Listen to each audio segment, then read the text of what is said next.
topics. And Jaevon, I think it's time that the people make some money. We didn't have you on here last week. The people have been asking us, what are the picks? Where should I put my money? Because Jaevon's been making me a lot of money, and it's time for you to make some more with Vonny's Hotline. So let's hear the picks for this week. So we'll start first with the plan tomorrow.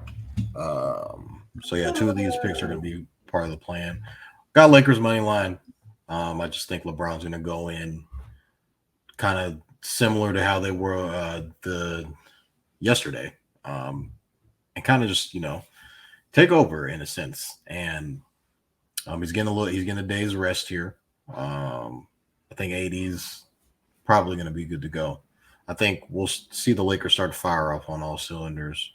And I do realize that the Pelicans have home court advantage, and Brandon Ingram's not going to be on a minutes restriction anymore because he only played 23 minutes the other night. But I don't think it would have mattered if he would have not been on minutes restriction because the Lakers absolutely blew through them. So I do have the Lakers winning tomorrow. I'm very confident in that pick. Warriors -3. I've seen it too many times in the playoffs last year. There were just so many times the Kings had chances, games to put away the Warriors, but they kind of just let them hang around. And you can't let Steph Curry hang around. Now I get it. This is different. This is in a one-game standing. I think I've said it before. I think Steph Curry is the Kings boogeyman.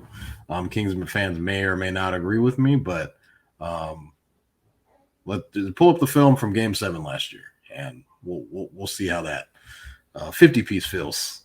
I like the Warriors here. This is a good spot for them. I get it. They split throughout the regular season. Kev could argue that it should be 3-1 if Klay Thompson doesn't hit a game winner. He pushed off at the end. But I just think the Warriors are going to get it done here. I've seen Steph Curry too many times kind of get the job done. As you guys heard in the previous segment, I don't have them make the playoffs, but I do think they get the victory over a hobbled Kings team. This is where it starts to get kind of fun a little bit. The next game is going to be the Wednesday game. We have the Sixers -4.5 over the Miami Heat. I think obviously the addition of Joel Embiid, a lot of people, including myself, were saying that he probably should have shut down this year, just based off of the meniscus tear, and won't know kind of where the Sixers will be at. But they kind of stayed afloat, to my surprise. Tyrese Maxey was able to keep those guys, and I'd say Kelly Oubre and Tobias Harris kind of kept those boys in playoff contention still, to where they're still in the play-in. I think Miami still makes the playoffs, but I don't think that they will end up covering the spread, let alone winning this game. So I do think Joel Embiid will definitely go and have a monster game. Would like to see what his points are at for this game, because it's probably going to be higher than the draft has. But I do think the Sixers get it done here. The next game, these are the actual playoff games. So a little bit of a preview of what Friday's episode will look like. Magic are traveling to Cleveland for game 1. I think this is a Saturday game, which sucks because the game's probably going to be on NBA TV. Put the Magic on TNT because they don't get nationally televised games at all. But I'm taking a little bit of insurance here. I wanted to take Magic money line, which is a very good possibility. You could get them at +170, which is very juicy. They ended the year off fairly strong. This will be Paulo Banchero's pretty much everyone on this roster's first playoff game, if I'm not mistaken. Probably besides like Gary Harris and Joe Ingles and Joe Ingles as well. So a bunch of these guys are very new to the playoff scene, so they'll all be willing to prove something. I think the Magic haven't been one of the higher scoring teams. They've been pretty good defensively. I think they should transition to a lineup that would probably have Jonathan Isaac in it. So you could have Franz, Paulo, Jalen Suggs, Wendell, and Jonathan Isaac, all those guys. They the average wingspan of that lineup would be insane.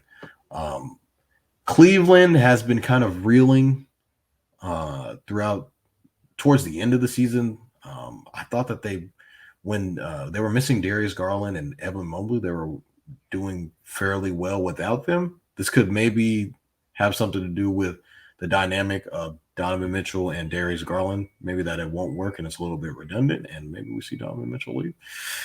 But I do think that the Magic probably end up covering the spread. I think they can win this game. I want to pick them to win, but I just want to see what the first game looks like. But I'll take the insurance policy here and take the Magic +5. The last game on the hotline, which will be a Sunday game. I don't know if this will be on ABC or TNT. I would assume this game would be on ABC. You got the Mavs and you have the Clippers. Now, thing about this is the Mavs are plus money right now, which I do think that will change in coming days. So you want to hop on this now because I don't think Kawhi Leonard is going to play in game one. Kawhi has been out with a knee injury, and there are reports kind of circulating that knee is pretty swollen. I saw Chris Broussard say something about how swollen that his knee is, and it doesn't look good. He's trending downwards to not playing on Sunday. Now, a lot can happen between now and Sunday, but I don't think Kawhi Leonard is going to play in this first game, and you can grab the Mavs at a plus price. I think once they we'll hear the Woj bomb or Sham Charania bomb, whatever you want to call his, you'll see the announcement saying, "Oh, Kawhi Leonard is now out." All of that, everybody and their mom is going to rush to bet the Mavericks, and that'll probably make them heavier favorites. I'll say probably maybe minus 150, 160 odds it will swing to. So I'd grab the Mavs at plus money right now, and they have been one of the hotter teams in the NBA going down the stretch. I think they were 19-4 or 6. Their last, however many games that was. I'm not good at math. But I do like Luka against the Clippers because he usually puts up 40-point triple doubles against them. I would look at the odds to whatever Luka triple double would be to go in. I would look at Kyrie points. I would look at Daniel Gafford rebounds as well. And I would also look at Paul George points as well, because now Kawhi Leonard is going to be out. The primary scorer would be Paul George. So like the Mavs at plus 100 on the money line. So to recap everything, we have the Lakers money line in the plan. We have the Warriors -3 over the Sacramento Kings. We do have the 76ers, also another play-in game at -4.5. We have the Magic +5 against the Cleveland Cavaliers. And then we have the Mavericks money line over the Los Angeles Clippers. So this will be a very, very interesting weekend. I wanted to throw on the Pacers on there because the Pacers are also at plus money, and Giannis is probably not going to play in that game. So that would be another game that I would definitely look at if you like the Pacers. And the Pacers beat the Bucks pretty handedly throughout the year. And that was with Giannis playing. I think Giannis had a 50-point game, and they still lost to 64. Yeah, 60, Kev. And they wouldn't give him the fucking ball because they wanted to give it to their rookie for making it a free throw. And they still lost. So another team that I would also look at, a lot of dogs in this game, a lot of dogs. Phoenix Suns are also plus money against the Minnesota Timberwolves. So I would definitely look into that. They just blew out the Timberwolves yesterday. Bradley Beal had his season high at 36 points. West probably wouldn't like that. So we'll definitely look into those games. But those are a little couple sneak previews we're going to look at towards the Friday episode, which we'll kind of dive a little bit more into those particular series. And we'll probably have all the matchups that we can kind of get into as well. I love the little sprinkle there on Indiana. I love that. Yeah.